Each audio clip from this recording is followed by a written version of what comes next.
Yo, Yo. yo, that's better. Dave, you there? Andrew, you there? Mm-hmm. All Yeah, right. it's better because your internet connection is fixed. This is all it's all you, buddy. No, it is. It was all me. So, Yeah, um, and I think last time when we had disaster issues, it was you also. yeah, it. We had a little disaster at the end of Saturday. Yes. So we're back. Tell the people. Fire up on the Twitter and tell people we're back. They should be back. We're back. So, let's just count it down and continue from where we were. So, you know, the I wonder, Andrew, if how much stock do you put in Dave's theory that if they had Max Unger, they wouldn't have done this at center? Well, I don't know. I was so busy honing in on his compliments towards us. I didn't even hear anything else that he said, honestly. Um, but more seriously, I agree. Yeah, I mean, I think it in some ways kind of totally changed their off season. Now, I think every off season, you kind of say, all right, these are our holes, and this is what's most important to us to fix or whatever.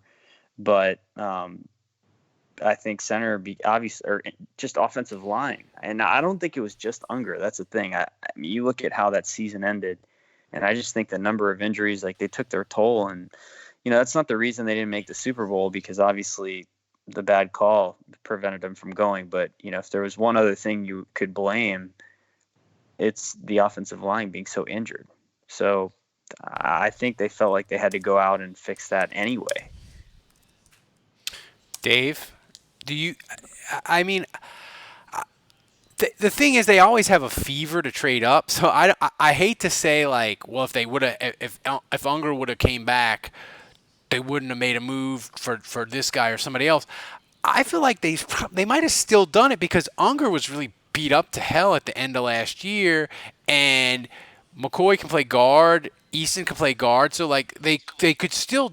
I think they could have still justified it. I don't know necessarily that they'd have moved as much. I think maybe they'd have waited a little bit, but I think if I mean I don't think they lied about their grade on McCoy. I don't think the Saints they've shown in track record that they wouldn't have had the willpower. Like I think once he got to pick 55, 56, like this was happening even if Unger would have came back. Yeah, I mean it's definitely possible. Who I mean, so the Saints, of course, Andrew, they were never done. They're never done trading up. They traded up 11 spots from 116, the pick they got on Friday. They traded up with to the Jets at 105, correct? I Yeah. think, and got a safety from Florida, which sort of freaked out Saints Twitter because you look at the roster and you're like they got You Von don't want Bell. to. You don't want to say Chauncey Gardner Johnson. Is that too Yeah, intimidating for you? I feel like it can be Chauncey can be difficult. Chauncey Gardner Johnson. It can be tricky. You got me. Right. I mean, He you got you just nailed that though. he as soon as he got drafted, Ralph saw the hyphen. He was like, ah, fuck. It's not. You're not. Dave's not lying. He's not lying. he he can't even get two names pronounced properly. Much Three, I less mean, forget it. three. Um. Yeah. So they moved up, but Saints Twitter kind of freaked out, and I fought with people. I was like, look, we don't know what their plan is if Von Bell's in the future. In their future plans, we don't know if Von Bell's going to be good and they're going to want to keep him if they can keep him because they have a lot of decisions to make. So safety is a spot that they could easily go to. And also, Dave, if something happens to one of their safeties, do you feel good about Chris Banjo having to start? I do not. I do not feel good in that situation. Thank you very much. Thank you for asking.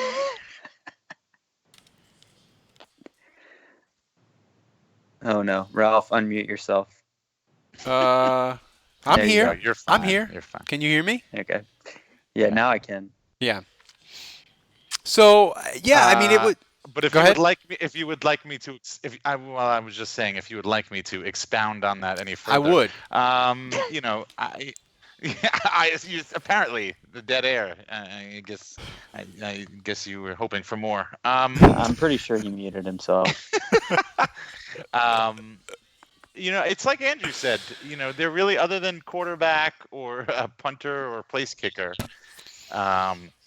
There was no position, I think, that the Saints could have drafted that really would upset me, and certainly shouldn't upset anybody. And I mean, first of all, this guy, he's, from what I've read, Well, hold on a second. Is this like a New Year's? Is this like a post-April or post, I guess, or I don't know, Easter resolution that you're going to give Juge more compliments? Like, what is going on? Did you lose a bet, Dave? Did you lose I a bet know. to Ralph? You did way off about this, but do you guys feel like it's possible? And, obviously they let Vaccaro walk, so like they drafted Bell to kind of replace him. Do you guys feel like the Saints have kind of made the decision, like, yeah, we're not paying our safeties? Like we've got to pay Thomas, we've got to pay Bridgewater, we've got to pay they're Camaro, scarred Lattimore for life for Jarvis Bird. Well, yeah, I mean, I just wonder if they're like, yeah, we're gonna roll with the rookies, and we're not gonna pay we're gonna roll with rookies at rookie contracts at safety, and we're just not gonna sign guys to big deals there. I think Like, that's a I totally. feel like that's a philosophy that they could be adopting right before our very eyes. Feel like they could adopt the philosophy of we ain't paying no safety that ain't all pro awesome. Like we're not like Jarrisburg. yeah, like like if it's Earl Thomas, we'll pay him. If it's Eric Weddle in his prime, we'll pay him. But we ain't paying Vaccaro.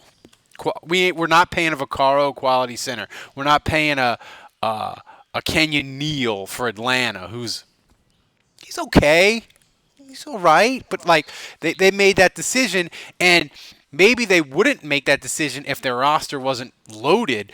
But this really this is the end of the window. This is the end of the window with sort of this group as we know it, Dave. Because after this year, Mike Thomas has got to get paid, and then Kamara, and so this Cam Jordan. Yep. Cam Jordan. So this is the end. I'm not saying that they're going to fall off a cliff in 2020. Even if Breeze retires, they could have Teddy Bridgewater. They could still be good. They could still be fun. But they're going to fall off a cliff. But this group, as we know them, are kind of done, right? So I think that's a totally defensible position. And like Marcus Williams, we thought he was going to be special, but he really wasn't. He wasn't even as good as he was his rookie year.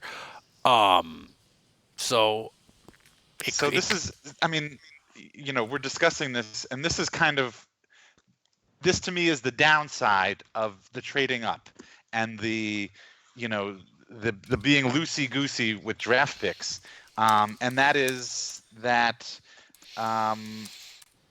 like you said, at some point, in the next year or two, you're going to have a whole bunch of these core guys that are going to need to be leaving or whatever, and you're going to have to replace them. And if you don't have lots of draft picks to do that, that's the time, especially in this post CBA environment. I mean, that's when you need to do those kind of things. And that's why Kevin and myself have always been a fan of the Patriots, Seahawks, Eagles kind of way of doing the draft and accumulating as many picks. I mean, to me, it just makes sense. And I don't understand, you want more rolls of the dice because you don't know who's going to work out. Even as much research as you put into it, you still have no idea, what somebody's going to do once they get to the next level. And so it's great that they get Eric McCoy, and that's great for now. And that's even a good pick for the future, but they gave up, a future asset, a 2020 draft pick to get that. And so that's my issue with it. Yeah, I mean, the thing is with the burning of the assets is eventually you need picks and the wheels come off and that second round pick that you're like, oh, we're giving them a second round pick. Worst case, it's in the 50s or maybe even 64 if we're really lucky. One of these years you do it and you're like, oh shit, it's 34. You know, um, but at the same time, Andrew, I think 17 times in 13 years, like they're never trading down ever as long as Mickey Loomis is the GM because he just views it that way. And if they just start missing on guys, Mickey Loomis will he won't Mickey Loomis through all of this has never changed his philosophy on how to run the draft. He just fired the scouting department because he said you guys suck at building a board and I'm going getting the wrong guys. You know? So I don't think this is ever changing. Yeah, When was yeah. the last time the Saints traded down? Seriously. In the top 3 rounds, 2007, and they did it in Wow. 2003 when they did it. They traded down into the third round and got Well, Courtney no, he's talking. Watson. He's talking about with Payton. I think it's only 2007, happened twice, 2 or 3 times with Payton, right? yeah, Yeah. and only once in the top 3 rounds. So I mean, they just don't like. And the thing is with the Saints, Andrew, is the reason it never happens is because when no matter think of it like this way in fantasy football, right? No matter Yeah, what I've heard rankings of it.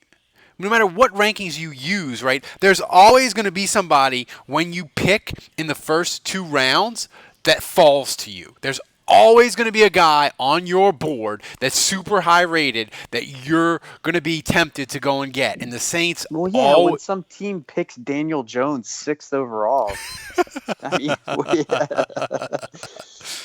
I love it. I love it, man. Every year, man, there's some quarterback that just gets drafted exceedingly high, and it's fantastic because it shoves everyone down the board. It's magical. dude, the GM for the Giants was like, I saw him in 3 series and I knew he was my guy. Like we make fun of Mickey Loomis for trading down, but the Saints for going on almost 20 years have been run exceedingly competent. And Dave, at least when the Saints trade up, they're not trading up and Todd McShay and Mel Kiper and pretty much everybody was like, that center's really good. He's my best center. And they might, the Bill Barnwells and whoever might knock the fact that you're burning assets, but nobody was like, I don't have this guy in my top 100. I don't even know who he is. ESPN doesn't have a video of him.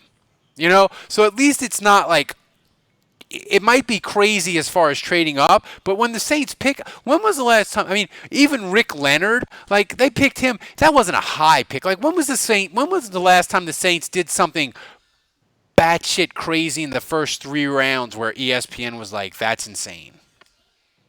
Akeem Hicks. Yeah, but that was a third rounder, and I mean, Your yeah. question was first 3 rounds. Oh yeah. I mean, Yeah. But I mean, I don't think people like. I don't remember people like ripping them to shreds, were they? Like no. I think people were like, "Who the heck is this guy?" people. I mean, Saskatchewan, people. Regina University. People were People like, though "Oh, are he played for openly LSU, so he must be people good." are openly laughing at the Giants and Gruden for picking the third best defensive lineman on Clemson's Yeah, team. The Fourth. Saints have never done that in the Sean Payton era. They've never made a pick where everyone's like, "What are they thinking?" I mean, Akeem Hicks is maybe the only one because I remember like, well, their scouting department must know something that other people don't know because I've never heard of this guy. Yeah. Here's an interesting And argument. Akeem Hicks was picked when Sean Payton was gone, so I don't even know if that counts. um. Right? I mean, he wasn't part of that draft. Yeah, and they didn't have a first they didn't have a first because they traded it for Ingram. They didn't have a second because Goodell took it away. Um, but Dave, of the other picks that the Saints made, is there anybody that you were like, oh, that guy's really interesting or really, really terrible?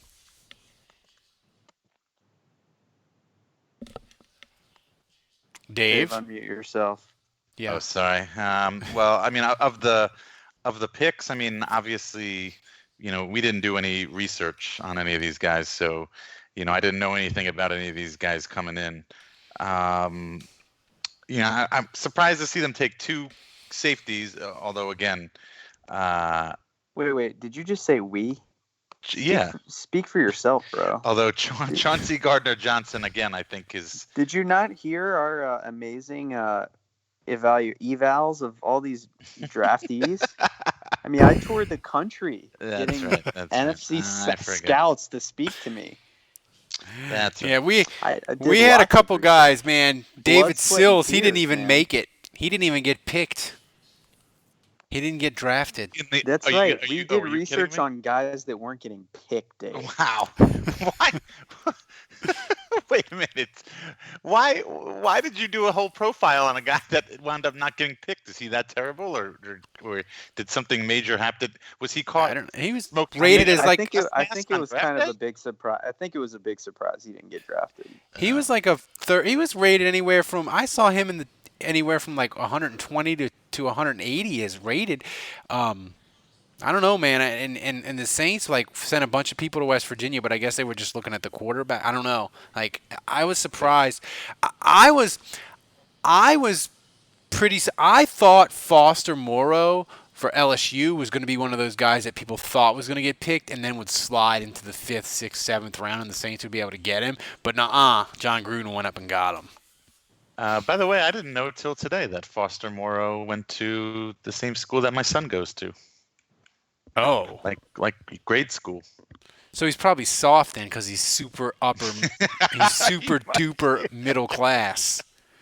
He's lived a Man. pampered lifestyle. He went to Jesuit. That's right.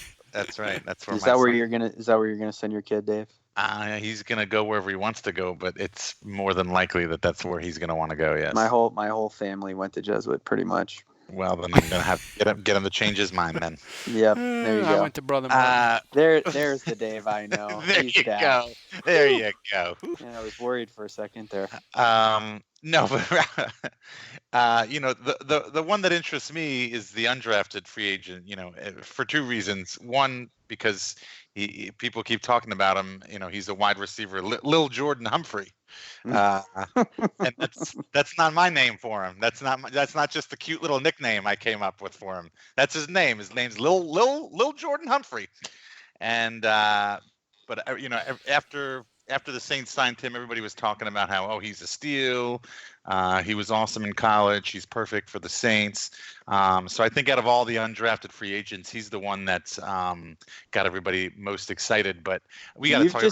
You've just guaranteed that he will be total garbage for the Saints. Well, if he's total garbage, we gotta get to talk do the about- crying Jordan meme. So I feel like it's every win-win year, all going into around. training camp, there's a guy that everyone's obsessed with out of the undrafted rookie class. The guy that ends up making the team is like JT Gray and Taylor Stallworth, like the two guys that no one talks about. I wish and this is another reason why you need to donate and you need to subscribe and become a member, support us $7 a month. You get a daily Saints podcast. This is another reason to become a patron. Is if we can raise enough money, we could hire an intern. And one of the things that I would want the intern to do is I'd have them build an Excel spreadsheet and track all the players going forward that Saints Twitter and media people gush over in training camp and swear up and down that they'll never, ever possibly clear waivers if the Saints cut them. Who was the white linebacker from Canada last year that they cut?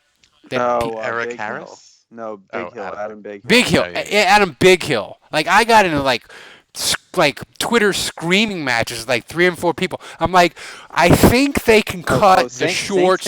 Saints fans were ready to start him over Demario Davis. Yeah, like I think they can cut the slow, small white linebacker and be okay and get him through waivers. This isn't even tongue in cheek. Like, this isn't even a joke. Saints fans wanted to cut AJ Klein and keep Adam Big Hill. It's true. That was an actual thing. It was. Which is we're getting off topic here. We're supposed to be talking about Lil Jordan Lil Jordan Humphrey. I'm gonna buy some But stock we in Little talked Jordan. about it. You just cursed him. I'm gonna talk to him a little Jordan Humphreys. He's gonna have a Little Jordan. fantastic mini camp and be a guy. Like Yeah. he's gonna have. They're gonna Katzenstein or who's another beat writer for this. Because Nick's gone, I can't think of. There'll be one or two beat writers that'll do glowing features on him, and he will be the hot name going into July of the UDFA's. That is my Are prediction. we? Are If I we could buy doing this stock in him, I bracket? would. Are we doing this bracket? Oh yeah, we're Today? getting. No, not tonight. We're not doing that. It's 9:48. Well, we can knock out a couple. Oh Let's my God. let's do. We'll do the bracket. We'll do half of the Second round. half of the second round. That's only 4 matchups. We can Yeah. we can do that quick. Yeah. Let's So- do this Lil Sean Payton bracket. Little Sean. All right. So round 2, Humphrey's dad. the number You can do one it. seed Greenbrier versus the 16 seed the Hauser Pyramid Scheme. Should I play both of those previews things, or should we just continue on? We'll just continue on. Keep Yeah, going. let's get- Yeah. I mean, this is hard because I feel like the Greenbrier was cursed and was clearly made the Saints soft and was clearly a main contributor to the 7-9 sadness loop, Dave.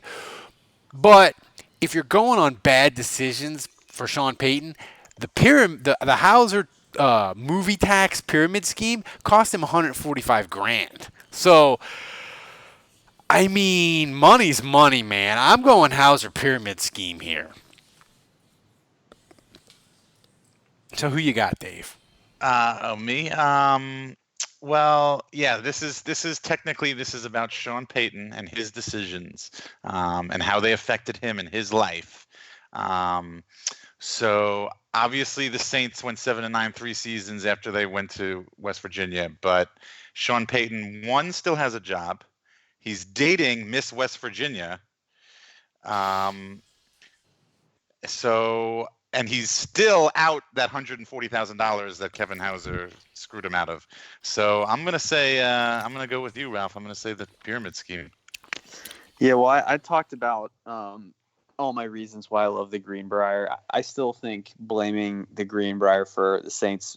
You know what killed the Saints? It was drafting Jarris Bird, signing Jarris Bird, and it was drafting guys like Stanley Jean-Baptiste, and it was, terrible play on the field and kickers missing kicks. I mean, it wasn't the Greenbrier had nothing to do with that stuff. I don't know, man. Poor roster construction, Oh, etc. the wallpaper could have led to bad decision making. I think the wallpaper and the mild climate, man, it made them soft.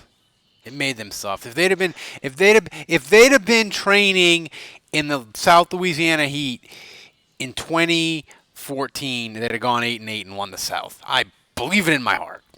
Well, I'm looking at pictures right now, mugshots of Wayne Reed, who is Kevin Hauser's buddy, and I'm looking at a picture of Kevin Hauser also.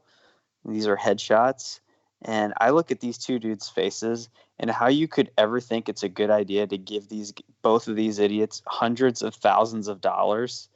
I mean, it's a clean sweep. I wish we had that technological capability of letting people see these guys' faces right now. And if you're listening to this podcast and you're at a computer, you should Google right now. You should Google Kevin Hauser and look at his face and look at this guy, Kevin Reed, R-E-A-D. Look at his face and you tell me, it's Wayne Reed, Wayne R-E-A-D. Look at his face and you tell me, would you give that guy $100,000? I'm saying hell no. It's like the end of I was watching the end of Step Brothers.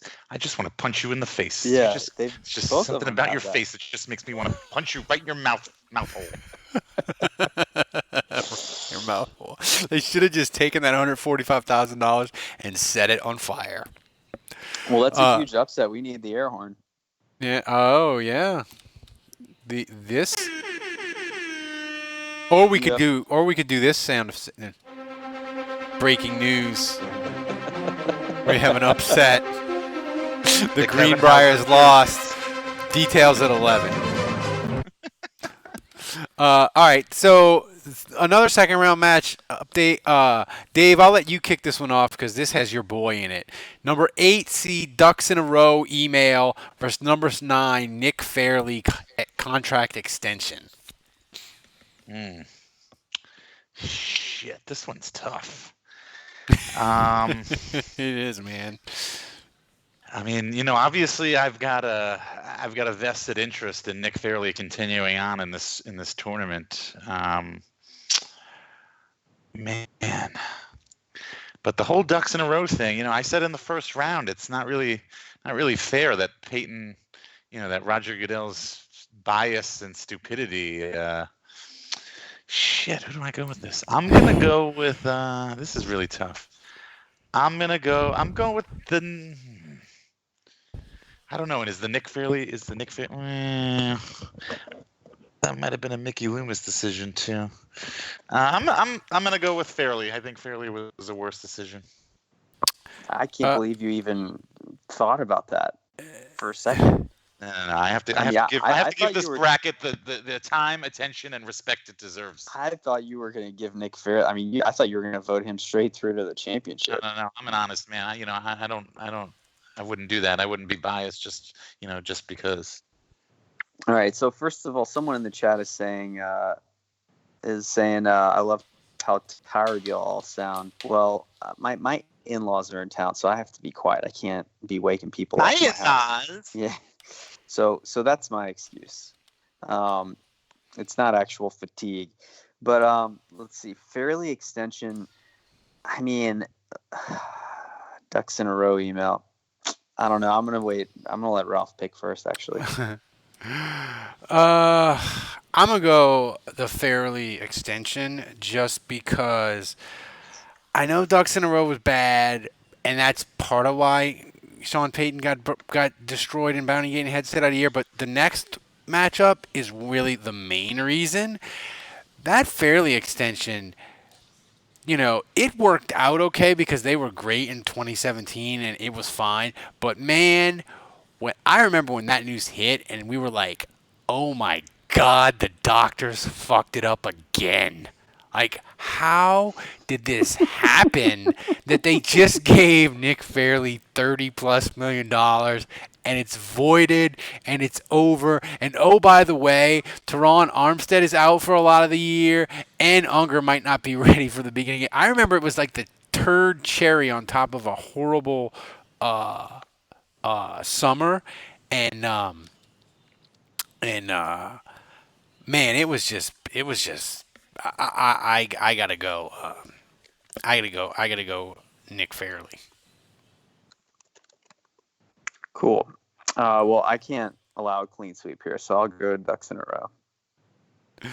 All right. So the next matchup is number 4 Brandon Browner, number 13 allowing Cirillo in the building. One of you needs to go for a long time. I'm going through the Joe Vitt quotes on Cirillo, and I've got to find the money one. So one of you vote, but filibuster for like 45 seconds while I look for the quote. All right, Dave, you go. I'm looking up Brandon Browner's stats right now. Oh, this is ridiculous. So I got to make a decision. I don't even get the benefit of any of your research or data. All right, hold on. Let me just read you this article I just pulled up. All right. All right. This is an article on CBS Sports from Sean Wagner McGo. I don't know. He said the Saints defense isn't in need of a single statistic to sum up its historically awful season, but there's more than a few readily available. Neither does Brandon Browner, the team's starting cornerback and captain, who has the center of the Saints' struggles both on and off the field. But Monday night, Matthew Stafford burned the Saints' defense for 3 touchdowns. Browner made history, the kind of history that perfectly represents his first season in New Orleans. On Monday night, Browner broke the NFL's single-season penalty record. According to the Times-Picayune, Browner has now been flagged 24 times this season. 21 were accepted. That breaks an NFL record. I just want to point out that Browner was so bad that he was flagged 3 times, and teams declined his penalty because he couldn't even stop the play. Right. Yeah. Yeah. So that's worth noting. But that breaks an NFL record, which was set by Chester Pitts of the Texans in 2003 when he was flagged 22 times. It's worth noting, however, that the NFL only began tracking individual penalties in 1999. So 11 of these were defensive holding. He had 3 pass interference, 3 face masks, 3 unnecessary roughness, 1 offsides, 1 illegal contact, 1 illegal block above the waist, and 1 illegal use of hands. It blows my mind that they didn't start keeping track of individual penalties until 1999. I mean, All right. we were in high school now in the keep in 90s. mind- That meant that when we were in high school, we couldn't even Right. we had no All right. factual evidence to decide how many people who had All right. Granted, penalties for another person. Granted, what Andrew just said about Brandon Browner sounds terrible. But I want to take you people back to 2012 when the Bounty Gate stuff was going on and the national treasure that was Joe Vitt as the Saints interim coach was getting deposed by Mary Jo White. And this is what he said about Mike Cirillo. Mike Cirillo is a liar, okay? A liar. If I took Mike Cirillo, who was sitting right here right now, and Commissioner asked him to get up on the board and diagram 11 offensive players and 11 defensive players, number one, he couldn't do that. He couldn't draw up a pro offense, a slot set. He couldn't give me a pro set. He couldn't give me a split, near backs. Doug Marrone is a Syracuse grad. Now he's head coach at Syracuse. He kind of stuck up for Cirillo a little bit. He was going to try to show him the way. As soon as Doug Marrone left, we begged Doug to take the guy with him back to Syracuse and give him position. Doug said no, he's staying right here. So the offense has had enough of Cirillo. That's one of the quotes. So isn't there a quote where he just goes like, "No, he's a fucking idiot"? First, we had to take a trip as a staff out to Vegas to see some Las Vegas shows with our wives. Here comes Cirillo, pulls up in 2 limos and 2 girls get out of each limo. He just declared bankruptcy, but he can go buy, get 2 limos.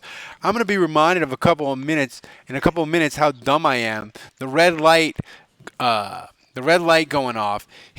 Let's see. A week after the season ends, it's Friday night. I'm saying not more than a week after the Super Bowl, Sean calls me. He said Mike Cirillo's fiance was just in a terrible car accident down in Oklahoma. The truck overturned. The child got thrown from the car. He was drowned in a pond. Sean has gotten emotional. Listen, I said, Sean, that never happens. That never happened. Payton gets pissed off. How could you say such a thing? It never happened. Just relax. Give me 20 minutes. Cirillo is a liar. I called Cirillo back immediately. Mike, this is Coach Vitt. I'm sorry to hear what happened. Well, listen, here's what we know what to do right now. I talked to Mr. Benson. His plane is in the air, fueled up to get you to come get you in Norman, Oklahoma. No, wait, Coach, wait. No, wait. I've got more details. Mike, we just got the details that your fiance was in a fatal car accident. No, just wait. Well, Mike, does your fiance have a sister? This goes on for 10 minutes. I hang up. Listen, Mike, before I hang up, you better call Coach Payton and explain to him that you're a liar. Bada bing, bada boom, bada bat, bada boom. Sean calls back and he says, well, you're right. He's a liar. This is the 4th. I mean, I could go on and on. This Cirillo thing. It goes on and on and on. But when you say bada bing, bada boom, bada bat, and you're talking about a guy like, I just feel like Cirillo, he's got to go through. He's got to, like. I know Brandon Browner was awful, but I vote Cirillo.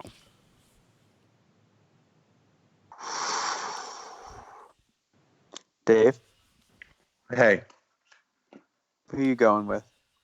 um, Browner was so bad, though. My God, he was so bad. But Cirillo was like drinking cancer. Are It they was like- both locked up? Are they both locked up? Or No, just Browner. no, Cirillo's working for the NFL, I think. so yeah, after much considerate. By the way, when did Vitt say all that stuff? 2012. But like to who? Like in what context? That was That was the grand jury or the judge or whatever, right? That was his okay. deposition. That was, yeah. That was his. Let me see, because that thing. This is like the Whatever. Anyway, I mean, Browner was a fucking Paul. It was the disaster. Paul Tagliabue bounty hearing. It was when Paul Oh, okay. Tagliabue was the arbiter for the No, that players. might have been the testimony that that got everybody's suspensions reduced. um, Here's a so question before you answer. Does it make Browner's case better or worse that he tried to fight Lions yelling in the locker room? Makes better to get picked or better not to get picked for this. Yeah, that's the question. Or as I like to call him, Lions McKelvin. McElveen. I like to merge him with the old Buffalo Bills returner for some reason. It escapes me. Anyway, Browner was a disaster, but he was only a disaster for a year, and the Saints were smart enough to get rid of his ass. And now he's locked up in prison, and he may never see the light of day ever again. Chris Endo makes a good point. Did Cerullo ever try to murder someone? No, he didn't. He didn't. But I don't know, man. In that play, what was that play where the Washington running back on a screen and Browner blew up some Saints player on the field? You know what I'm talking about, Andrew? I remember that. Yeah, friendly fire. Yeah. Yeah, friendly fire. But Cerullo never did that. I'm going with Cerullo, though. I mean, he obviously single-handedly fucked the Saints over for multiple years post their, Super Bowl run. So I'm going Brandon Browner because I think the Saints have just been flagged again just because we're talking about Browner. Man, to show you how dumb Twitter can be, when we were building this bracket, I got into an argument with people on Twitter, and there was 3, 4, 5 people that were arguing with me that Brandon Browner wasn't a bust because his cap hit wasn't that big and yada yada yada. I was like, we should have let him win the championship just as a FU to those people. we should have. All right, so our last but matchup. Cerullo goes through 2-1. Man, these matchups. This is the last matchup for tonight. I hate when Ralph says Cerullo because I just assume that he's trying to say my name and he's just saying it wrong, and so I get really confused. So I'm like trying to say Cariello, but I'm having a seizure. No, I just think you're being Ralph, and you're trying to say Cariello, and you just fuck it up, and you just say Cerullo instead. I need to put that on a shirt. I just think you're being Ralph. You should do that as a tier for the podcast. You can get that. I just think you're being Ralph T-shirt. It could be like the $75 gold level. Yeah, I could sell that to my mom and your mom. My mom. My mom. Maybe my dad. My dad is a. I don't know if you heard this, Dave, but my dad is now a $7 a month donator guy. I did not. I've got a couple of friends here that I've turned into regular listeners, and I think one of them is now a patron also. So nice. So I get a lot of every time I run into them, I get a lot of feedback. Do it, people. And here's the thing: you get a podcast every day, but Ralph gets a lot of feedback every time he speaks into his microphone. Right. Apparently. Right. But also, Ralph, in the chat, just so you know, we're talking about how you need to have a dial-up sound effect, so we can use that when the audio is bad. You know what I need? I need the like when we have technical problems, I need that like 1970s music that they play like when they would put the color bars up on the screen. You know, the do do do do do do do do do like technical difficulty music. But no, what I was gonna say is if you do the podcast every day, if you pay $7, you get you get the podcast every day. But also too is patrons. I'm going to put up a poll soon. We reached one of the milestones of if we got to $600 a month of support for patrons, that we would do a fantasy show. One of the daily shows we do would be a fantasy show. But I'm not sure if our listeners, the patrons, would they prefer a fantasy-based 15-minute show, Andrew, or a gambling one, or both? Probably gambling. So I'm gonna or a beer podcast. That could do. So I'll put a. We're doing a poll for that. We have a little time because that's obviously only during the football season. Um, where I taste all different kinds of beers. I like I like that we could have we could. Hey man, the way that people love these brackets, we could do a beer bracket in the middle of June when we're trying to kill time before camp starts. Don't Oh, put it finally a past them. bracket where I'm just going to talk and talk, and you guys will just only offer mild insight. So here's the last matchup tonight. Junior Gillette extension, the 5 seed, versus 12 cut Mike Carney on his wedding day. Andrew, who you got? What was the I'm first going one? Junior Gillette Gillette's extension. extension. Oh, See, you I know think we're still paying Gillette. Yeah, cut the check, Mickey. It's like Bobby Bonilla in the Mets. You know, the Junior Gillette extension gave us the belt thing. It gave us Dave's detective work. It gave us. I mean, It gave Dave, us that was cut the was check that. Do Mickey. you think that was the peak of your time at Canal Street Chronicles, like the collage of Junior Gillette and the belt? Like, It was one of the highlights. I have a few highlights, but that was definitely one of them. Also, I feel like the experience of the bad karma that ensued for Junior Gillette in the wake of getting cut was almost worth him getting the extension. I mean, he's kind of been through career hell since he got cut by the Saints. So, karma got back to him. I mean, I don't know. I just think cutting Carney on his wedding day. So, one of them is just business. The other one is terrible business, right? So, if you're evaluating this just under sheer like dollars and cents or how it affected the business, the brand, like the Junior Gillette extension is way worse. But I if you're mean, judging this, based on like personal, like, I mean, Junior Gillette it was the right move to extend him because he was a 12 sack guy and he was. I mean, I don't think anyone was furious when he got the extension at first. No one knew he was going to go crazy, but cutting Carney on his wedding day it's just such a dick move. it is. Like The thing is, that guy's like they should have cut Junior Gillette on his wedding day, not Carney. the thing was when Pittsburgh traded Antonio Brown, they put up a graphic on ESPN, and I think Junior Gillette was the biggest hit ever for dead money at one time until the Steelers traded Antonio Brown.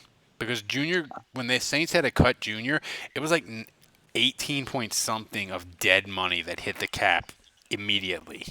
I'm going Carney because once the Saints cut Gillette, the wealth of jokes that he gave us between the belt, the injuries, the drunk rant, cut the check Mickey, the assault thing where he threw some woman out of his house, and then lest we not forget, there was another thing I was about to bring up.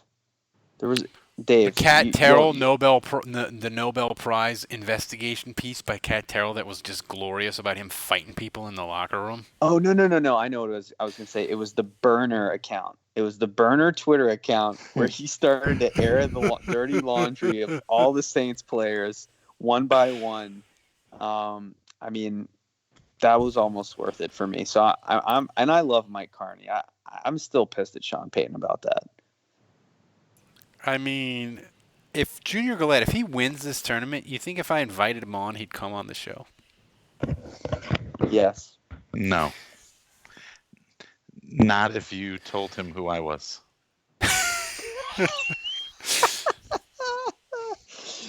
Have you guys have seen Happy Gilmore, right? Where the guy, like, Happy Gilmore calls the killer guy, and then he's like, "I'm really sorry about what I did to you," and then he crosses his name off the list. Yeah. Yeah. Well, Steve Buscemi.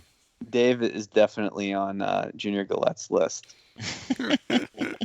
It's got to be Gillette here. I know cutting a guy on his wedding day is bad, but I mean the Junior Gillette was like a nuclear bomb on the cap. Not to mention I mean the jokes and stuff were great, but it was literally like just destroyed their cap in a way that like Loomis even like had trouble digging out of it and making Loomis math work. Yeah, I'm voting for Gillette, and it's for that exact reason, Ralph. He took the words right out of my mouth. I mean, who knows what the Saints could have done, during those years if they had a bunch of that money freed up. Yeah. So of the four we picked today, Gillette is the only non-upset.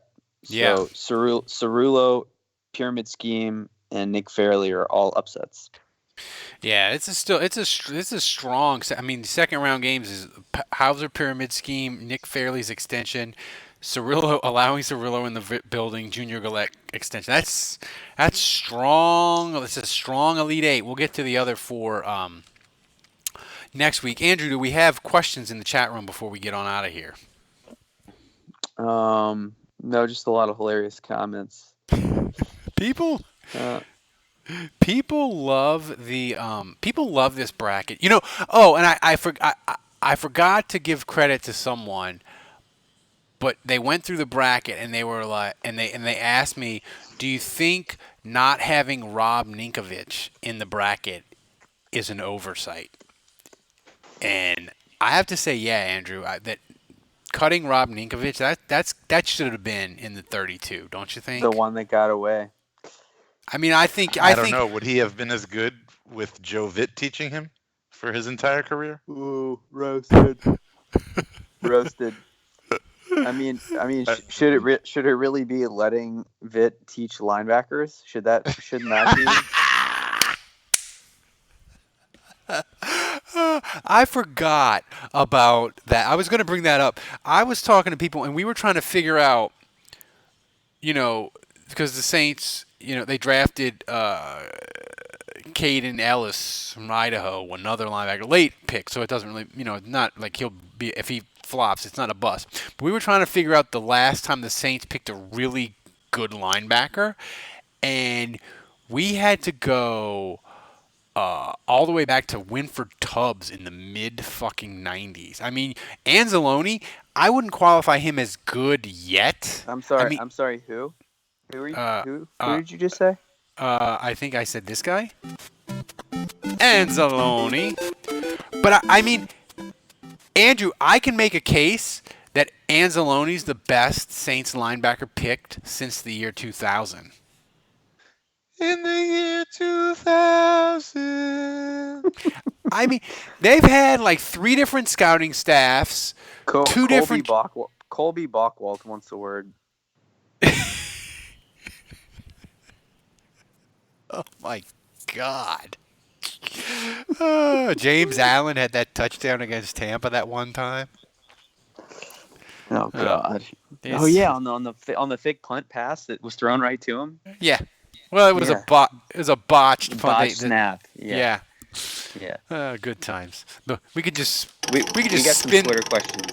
We could just spin the wheel and pick a terrible linebacker. Go with the Twitter question so we can get out of here. All right.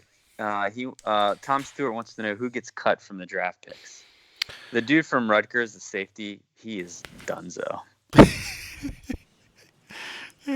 Dave, I don't even know his name. Caleb, Saquon Hampton. Yeah, he's donezo. I don't know. So there's only room in this league for one good Saquon. And it ain't the guy from Rutgers. No. All right. Before we get out of here, I want to tell everybody about my bookie. Between their live in-game betting, endless props. I think you mean Lil My Bookie. Little My Bookie, yeah. Between endless props and fantasy sports wager, there's something for everyone with the best player perks in the sportsbook business. They've been good to us, and I know they'll be good to you. They're hooking our listeners up all month. Visit mybookie.ag and use the promo code HAPPY25 when creating your account to claim a 50% bonus. Laying down 100, you get an extra 50 in play. That's MYBOOKIE.ag, promo code happy25. You play, you win, you get paid. Terms and conditions apply. Andrew, continue with the questions. Yeah. On the linebacker topic, Crowded Animal said Kyrie Fort was great at falling asleep during team meetings. I think he probably dipped into Sean Payton's Vicodin stash thinking it was no dose. I bet that's what happened. So Fred Zilla wants to know what UDFA will we be lusting after come training camp? We kind of touched on this, but I think right now the odds-on favorite, it's the two running backs. People really like the dude from Nebraska. No, Lil Jordan Humphrey. Yeah, well, except for Dave, yeah. But and then there's the Kennesaw running back. I forget his name too, but he's the little dude from Kennesaw who has like ungodly stats, like 10 yards a carry. Yeah. I mean, the thing about preseason running backs is all it takes is one 20-yard run in the last 5 minutes of the game in week 1, and we're all over it. Didn't Lawrence Taylor also fall asleep in team meetings? Yeah, he did. And Bill Parcells let him sleep and probably put a pillow by his head because he could do whatever he want because he was LT.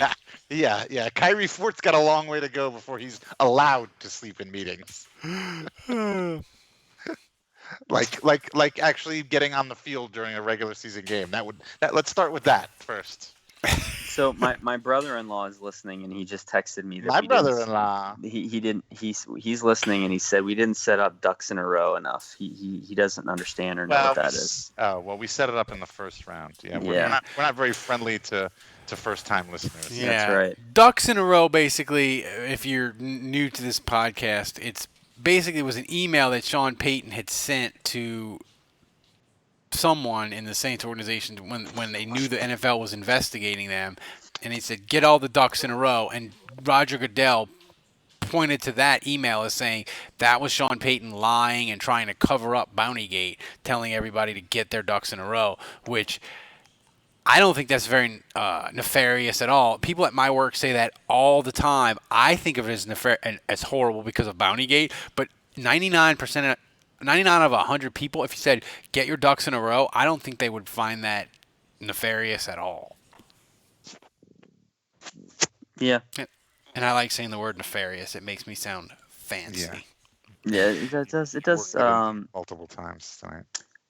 So Crescendo wants to know what's the percentage of Taysom Hill special plays this year? I mean, I think it's probably 10%. 10%. I'm going to go higher. I'm going to go 20 because I think the Saints are going to be struggling more this year. They're not going to be a 13-win team. They're going to be like a 9-10 win team. And I think Sean Payton's going to have to go to the well to win games. Whereas last year, he sort of hid Taysom Hill after a certain point, and they didn't use him as much, and they sort of saved a little bit of it, So I think they're going to use him more because they're going to need him more. So 20% of all the plays the Saints run on offense this year are going to be Taysom Hill trick plays. Yes. I'm here for that. One out of every 5 plays that the Saints run is going to be a Taysom Hill trick play. Yeah. Yeah, I'm going with it. So this Kennesaw running back is popular. We've got one guy asking if he's the next Pierre, and then a Crowded Animal says that he's the next Traveris Cadet. So that seems to be popular. Jed Pendergrass thinks he's asking, will this be the next Pierre? And Crowded Animal said he'd be the next Traveris Cadet. So we've got some differing opinions on that guy. He could be somewhere in the Darnell Holland is his name. Somewhere in the middle. He's got a 4.38 40. Yeah, he averaged 10 yards a carry in college. Like, you should look at his stats. He averaged almost 12 yards last season. Wait, here's 80 carries. Yeah. Dave, this would make you really excited. I did not catch this. Is this accurate? The Mecca Fred Zilla said, with the Pelicans stealing the Suns' fabled head trainer, how soon before the Saints are asking if they can borrow him? Is that accurate? Did they steal the Suns? Yes, that happened today. That is a huge. I cannot stress enough. It's another step for Anthony Davis staying in New Orleans. Seriously, Phoenix, their training staff is literally is the gold standard of the NBA. They got How do you know this? How do you know this? who's the point guard, the little white point guard that won all the MVPs? Nash? Nash. At Dallas, his back was kind of a mess. He went to Phoenix, won 3 straight MVPs. Phoenix, Grant Hill wrecked his foot in Orlando, was never the same. He went to Phoenix. Phoenix fixed him, and he became like a really good NBA player that could play 20, 25 minutes at a time. They got Shaq's feet fixed at the end of his career. Like, Phoenix's head trainer is like a magician with people. Like, I need to see this guy. I am not kidding. That is a gargantuan move for the Pelicans, and they probably spent a ton of money to do that. That is, Ralph, do you think this guy could give you a second good hand? maybe he could lay hands on me, a little bit of oil. That little thing that thing that you told me to buy that you press and it loosens up your muscles. The Theragun. The Theragun, yeah. Seriously, no. I mean, Zilla, that's a huge move for the Pelicans, and the Saints will probably steal him. So Endo says, "Good stuff. You guys are great. Of course we are. We love all of you people." So let's wrap this up because I've got to edit 3 different audio files of the crash and nonsense that we had with this show today. Thanks to everybody in the chat room, seriously, for sticking with us with our little technical issues. We hope you enjoyed the show. We enjoyed the live streams. It's fun. It gets a little dicey, but it was good tonight. We only had the one little issue. Thanks for sticking with us. So for Dave, for Andrew, and Kevin, who was watching the Avengers movie, until next week, the bar is closed.